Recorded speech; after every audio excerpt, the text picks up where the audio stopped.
Up next in the Hitchcock The Beginning set is 1928's Champagne.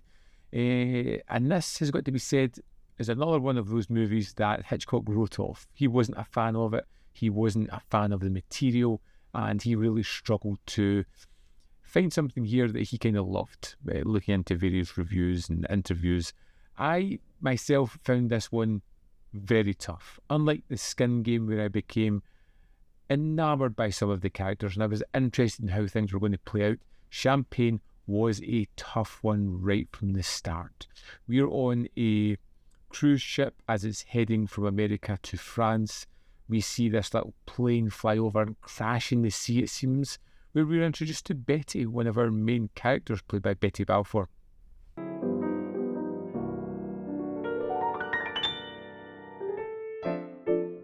Who's quickly collected by people on the ship and brought onto the ship, where she meets her love, who was always there, who was waiting on her. That is Mark, and they two kind of enjoy their whirlwind romance. They have had a relationship. She has decided to elope. Her rather wealthy father has decided this is just a step too far and decides to come after her to try and stop her from just marrying this man who he believes is only after her for the money. But the fact that he's left his business behind and come chasing his daughter, she is shocked to discover that the market has crashed. He has lost all his money and they are now destitute, stuck in France with no cash.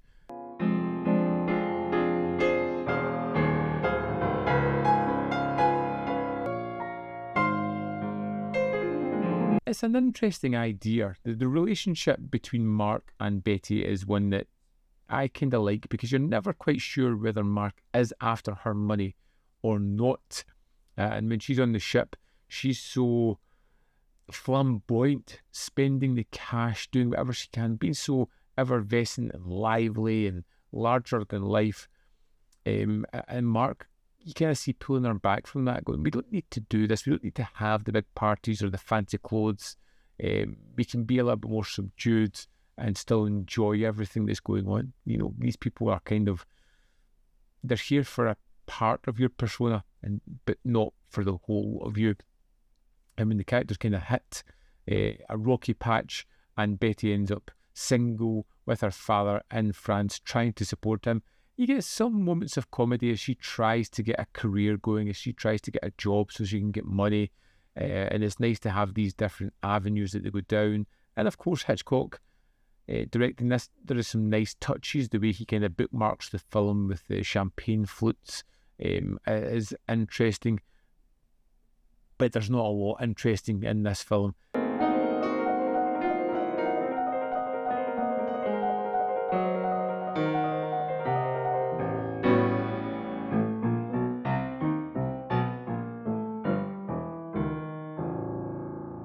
The characters ultimately were vapid and empty, and I didn't really care, which was one of the most damning points of the film.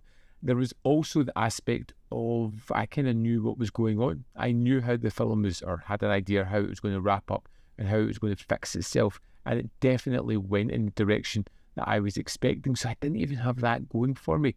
It is a film that falls rather flat, giving us characters that are one-dimensional, that don't really elevate themselves and don't make them interesting enough to really be engaged in wanting them to succeed or to get back together.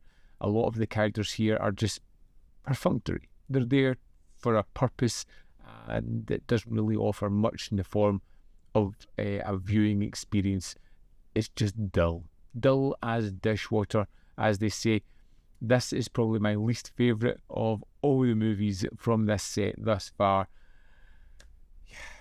It's a bit of a shame. Let's dive into the extras and see if there's anything of note. Here we are in the disc for Champagne. Let's go to the bonus features.